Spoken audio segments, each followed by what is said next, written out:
محرم الحرام میں ہم اپنے مذہب کے مطابق عبادات کریں گے. کوئی اور فرقہ اپنے دین اپنے مذہب کے مطابق عبادات کرتا ہے تو ان کا مسئلہ ہے.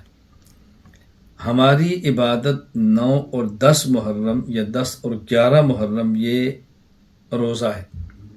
اگر کسی فرقے کیا عبادت سبیل ہے لگائیں، ماتم ہے شوق سے کریں، کالا کپڑا ہے پہنتے رہیں، اور چاول پکانے ہیں شوق سے پکائیں.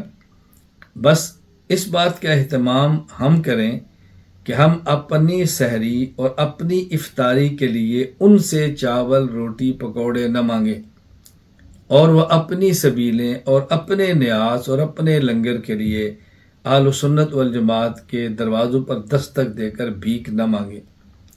ہم اپنی عبادات اپنے خرچ پر کرتے ہیں، وہ اپنی عبادات اپنے خرچ پر کریں. یہ کتنی آسان سی بات ہے.